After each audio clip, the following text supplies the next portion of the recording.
Hello and welcome back to another YouTube video. Today I'm going to be doing my 14.3 ADC tier list. So if you have content, like, subscribe, and let's get into it. I'm going to go through the tier list again as there are a lot of changes this patch. Mostly focused around lethality nerfs towards like Youmu's and Collector, which has affected a decent amount of champions. And then Kraken Slayer being a lot stronger. The buffs to that item really have helped here. And a lot of champions are thriving off of these buffs. So let's cover them. To begin with, I'm going to go over the C tier. Sivir is going to be the one who starts off here. She's only really performing well with static Shiv. Kraken isn't doing too poorly on her, but for how easy and simple she is to play, she's just not really cutting it as a solid marksman. There are significantly better options. If you're looking for a hyper carry, I'd recommend something else, something like a Zeri if you're looking for a bit more mobility, a bit more power. And then there are just other better options. I wouldn't really recommend playing Sivir at the moment. She's in a pretty bad spot, so she is in the bottom YC tier. Alongside her, Xayah. Xayah got nerfed at the end of last season quite heavily because of pro play. She just hasn't really found her footing in this season. Not doing too well with Kraken Navori. So yeah, she finds herself in the C tier alongside Sivir. Yeah, the Chancellor's not doing too great. Vayne is also going to be in the C tier. He got buffed fairly on into the season, but he needed a bit more than that. Lost chapter items are being buffed again. This should hopefully help him out a bit, but I didn't see him moving out of the C tier. For the moment, he's going to be here as probably the worst AP option out of the primary ones within the bot lane. I'll cover the other ones in a minute. Aphelios is also going to be in the C tier. He did lose a bit of power. So loads of marksmen did get buffed this patch, plus Stormrazor got nerfed, and Collector also got nerfed, which were his two primary built items. Compared to the rest of marksman, he just falls a bit more short. If you can pilot him well, he's still very strong. But in mid-elo, I'd recommend kind of pivoting away from him, playing something else, until you're more proficient on the champion, then you can come back, and he should work quite nicely. Caitlyn just isn't doing too great at the moment. You have to be so propelled in the game. Getting all your platings, being able to communicate with a duo is quite important. Pairings with like a Lux and a Morgana aren't doing as great at the moment. They aren't too meta. So overall, yeah, she's struggling a decent amount. If she got some buffs, then I could see her doing quite well. But as lethality options got nerfed this patch, and that was kind of her saving grace in builds, she's just not really performing well at the moment. Kai'Sa. So Kai'Sa's a bit of an interesting one. Lots of people obviously perceive the champ as being very strong. There are build variations which do work quite nicely, but a lot of people are still just aren't building the champion correctly. She is going to be buffed next patch. But for the moment, I'm going to leave her in the C tier. She's just not performing as well as a lot of the other marksmen who have different build options as well.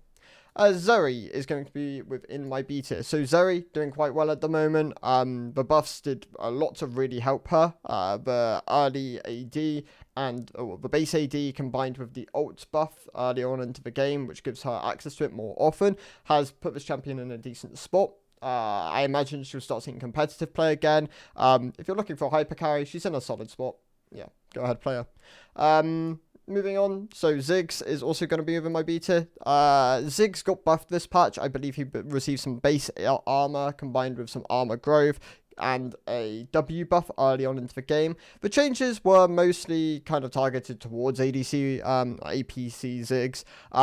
But yeah, that's really where he only gained win rate. Mid Ziggs just didn't really move from this. He still sits in the C tier. Lost chapter items being buffed next patch will help Ziggs as well. But for the most part, he sits in the B tier. Not a bad option if you're looking for some AP and decent like team fighting capability, long range team fighting capability. He is an option there. Yeah, a B tier pick. Cockmore going to be within the B tier. So Cockmore is, he's not bad. You have access to the likes of Bork, Ginsu's, Kraken Slayer. All these items work quite nicely on him. But once again, there are better hyper carry options. He needs a lot of investment to really be able to power through the game and get to his hyper carry status, whereas a lot of other champions kind of spike off 1-2 items. He's also a bit more early game skewed than some of them, which is surprising considering he's kind of perceived as being the late game hyper carry threat. He still does have a lot of power there, but you really want to spike hard off your one item, use your Ginsu's, and just be really strong with that. But yeah, there are a lot of other champions which do it better than him at the moment, so I'd recommend playing some of them. Hui is going to be within the B tier. Hui's a decent AP option. If you can pilot the champion well, very strong. But that is kind of like the main thing with this champ. Yeah, he needs to be piloted very well.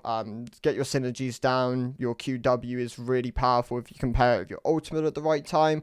The QE through the wave combined with the EW or EE is also really powerful, as that can allow access to a lot of trading. If you can get your passive applied onto champions and alongside the wave, then that also does a huge amount of damage. Can force waves to be pushed under tower. If you have people under tower, you can harass them with QQ quite nicely. And yeah, there's just a lot of power in this. Ludens Companion works quite nicely on him. You can also run things like Horizon Focus. And yeah, the builds are there. He's a decent AP threat. If you're looking for a bit more of a high skill champion with probably a higher skill ceiling compared to Ziggs, then Hui is a good option. Callista. So Callista, obviously, Callista and Varus are both doing really well in pro play at the moment. I'm going to put them in B tier for solo queue, as they tend to be a bit, they are higher than to pilot. Callista, you really need to be powering through the game on your 2-item power spike, Bork, Ginsu's, and then you need to win. Otherwise, you do just get outscaled by a lot of marksmen. Your 3rd item just isn't really as powerful as like a lot of the other marksmen. But yeah, if you can close out games early on this champion, she's very strong. Definitely a strong elite option. Good in pro play, obviously. And yeah, if you can get those early advantages, a very solid champion. Varus, I'm going to put alongside her. So Varus is #1 champion in pro play. A lot of this comes down to the fact that both on hit and lethality Varus are great options there.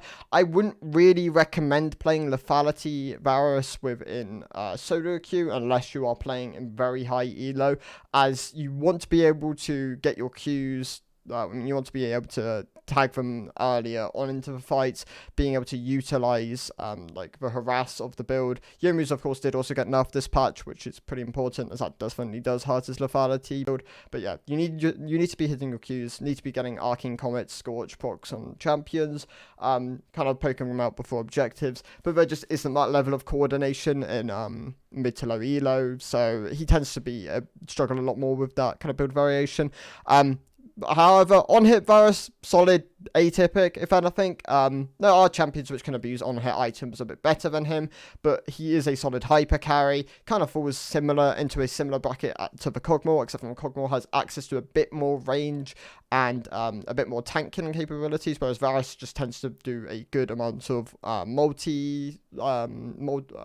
AP and AD damage, which can be quite powerful. Of course, Kog'Maw can do very similar things as well. But yeah, Varus, really powerful if you can weave abilities alongside your on-hit power, get your mark procs, and yeah, it does a lot of DPS, can be quite powerful, but for the most part, mid-elo tends to be around the B tier, as people tend to struggle piloting this champion as well as the best. Moving on, so Lucian is going to be in my B tier as well. Pairs quite nicely with a lot of enchanters. If you can get your Light Slinger passive, you can really abuse a lot of lanes. Actually pairs quite nicely with things like Yuumi and Senna, surprisingly. Not surprisingly, but like when you think of Lucian, you don't tend to think of these kind of synergies. Of course, he still works quite nicely with the Nami, being able to utilize both kits to their full extent for the most part. But a bit harder to pilot. I'm once again putting him in B tier. He's still a solid pro pick as well. But for mid elo, yeah, more of a B tier pick. Moving on, so Samira and Draven both took a bit of a hit from Collector being nerfed. Of course, Samira was rushing Collector. I believe she still does rush Collector. She doesn't really have much of an option there. On Draven's side of things, he is currently rushing Hubris, as it does just outperform both Youmuu's and Collector in its current state. Having both these items nerfed definitely did hurt him, so he moves down from the A tier into the B tier. If you can get your cash outs, then of course this champion is still very powerful. But yeah, for the most part, a B tier option. And then the final champion to round out the B tier is Tristana. She's fine. She's probably a better mid option, if anything. You can still make her work within B tier. Within the bot lane, but she's more of a B tier option. There are champions which are still very strong and kind of just outperform her in her current state, so I'd recommend them. But yeah, like a low A B tier option. Moving on, so Jhin is going to be within my A tier. Jhin is a solid pick. If you want something simple, It has good setup, stronger early than a lot of champions, but still has decent scaling if you're able to get your gathering, your absolute hubris stacks down, stuff like this. He did lose a bit of power this patch. Obviously, Youmu's and Collector being nerfed definitely did hurt him, but you can still fall back onto the Storm Razor. Something like a Storm Razor hubris build can work quite nicely. But yeah, more of a tier option than an S tier option than from last patch. Jinx, was in my A tier previously. I think Jinx was a great option. She got buffed towards the end of last season. This season came in quite strong, was kind of sleeper under the radar. With Kraken Slayer being buffed, she's definitely a good option. Solid A tier pick. MF is also going to be my A tier. She did get hit by both Youmu's and Collector being nerfed. She was in my S plus tier previously, as she was very simple to play, synergizes with most things, abused some of the stronger items in the game. Of course, these being nerfed down definitely did hurt her. She can still go things like hubris, and the build is just slightly weaker. So yeah, finds itself within the A tier this patch. Smolder gonna be within the A tier. So Smolder is very strong. Problem is, lots of people don't itemize him correctly. I'm still seeing a lot of fleet when Arcane Comet is performing really well on him. Try out the Shojin into Riftmaker into Liandry's build. That is also performing really well. The Essence Reaver build isn't bad. You can still opt into like Essence Navori, RFC, stuff like this. But it does get outperformed. If you get all of this down and you pull up Champion well, then yes, he is like a solid S tier champion. If you can let him scale as well, then yeah, he's close to like the OP tier. But for the most part, a lot of these conditions aren't met, so he's going to be within my A tier. He is being adjusted next patch, so we'll have to see where that kind of places him. But yeah, A tier option, not bad. Once again, please do practice these champions on the practice tool and in normals before taking them on into solo queue, as it will frustrate people if you do just run it down first time on this champion. Kalphas is going to be with my A tier. Kalphas and Swain are both solid mage options. They're not the best, which is why they are in the A tier, as there is, Seraphine, who is my S tier mage option. She really does perform well within the bot lane, has great synergies with supports. Her builds are really strong at the moment, and it just gives her a lot of power. She can also run fairly low econ, whereas Swain and Kalphas need a bit more resources. If you're part of the champions well, then of course they are very strong, but they're a bit more conditional in what kind of pairings they have. They do lose to some champions within the bot lane, whereas Seraphine is just safe, low econ, can operate high econ as well to a degree. Yeah, it makes her a great S tier option. Ashe is going to be the my S tier. She is one of the biggest benefactors of the Kraken Slayer changes. She really likes the item, works really well as a first option on her. She's a good answer into a lot of the champions at the moment. She's very simple to play, can be flexed in the support role if you want to.